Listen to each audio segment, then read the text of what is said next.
Oi pessoal, os oitavos, tudo bem? Aqui é o professor Rodrigo de História e eu estou aqui para falar com vocês sobre a atividade impressa que vocês já pegaram ou vão pegar na escola, programado para essa semana. Essa atividade impressa que está aqui, ela é uma atividade que todos os professores de vocês prepararam, inclusive eu, para auxiliar as aulas que vocês já estão tendo no Centro de Mídias.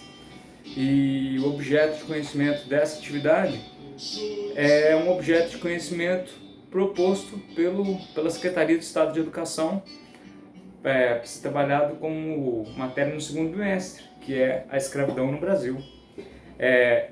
Junto das atividades, eu te mandei um texto com a fonte de origem desse texto e vocês vão poder ler um pouco sobre a história da escravidão no Brasil. Uma escravidão que durou aproximadamente 330 anos e que deixou marcas profundas na estrutura social da nossa sociedade. Nessa pequena videoaula, eu não estou aqui para falar sobre a escravidão no Brasil especificamente, mas para te ajudar a pensar a escravidão no Brasil a partir das atividades que eu propus. Se o Centro de Mídias trabalhar a escravidão no Brasil de forma específica, nós vamos trabalhar aqui também. Nesse momento eu gostaria de te ajudar a pensar como resolver essas questões que eu estou lhe propondo, através da estrutura, da metodologia, da maneira de ensinar que eu já aplico lá em sala de aula. Então o que eu estou te enviando? Eu estou te enviando um texto, com a fonte certinho, onde é que está esse texto, e eu estou te passando algumas habilidades que são essenciais de acordo com a matriz referencial para a aplicação do SARESP.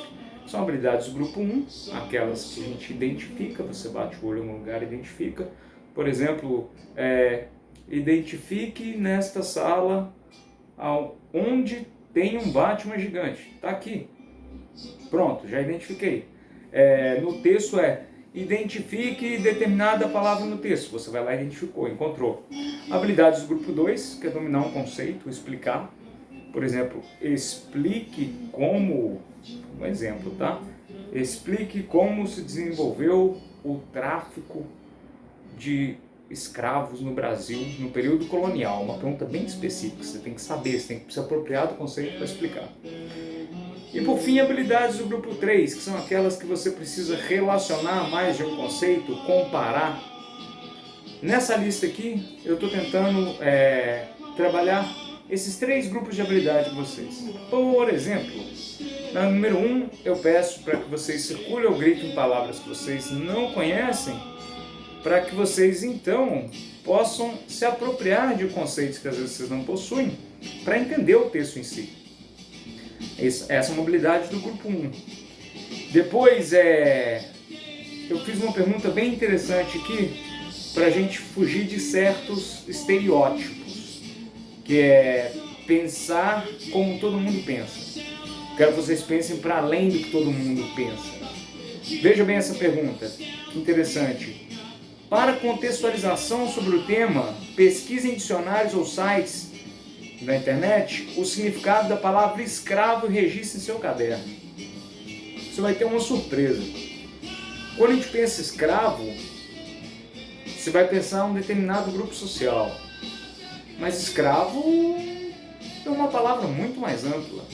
Enfim, vai ter aqui perguntas bem específicas que vão estar no texto, e aí já é HG2, por exemplo, disserte sobre as formas de existência e escravidão e a reação das pessoas escravizadas no Brasil, se eles aceitavam isso pacificamente ou não, como reagiu as pessoas, como reagiram na época as pessoas que eram escravizadas. E por fim, essa última pergunta foi HG2, uma HG3, né, uma atividade de relacionar bem atual e que vai te fazer pensar bastante. Veja bem, faça um trabalho de pesquisa em jornais e internet e busque pelas expressões Menino João Hélio e George Floyd. E depois responda a seguinte pergunta: passados 132, 133 anos após o fim da escravidão no Brasil, qual é, segundo o seu diagnóstico de pesquisa e a sua capacidade cognitiva, você enquanto aluno, qual a situação da população negra no Brasil e no mundo na atualidade? Pois bem, eu falei de 3 perguntas, aqui tem 10. Estejam à vontade para conversar comigo pelo WhatsApp ou pelo Facebook, porque o tema é muito importante e extremamente atual. Um grande abraço, amigos. Até!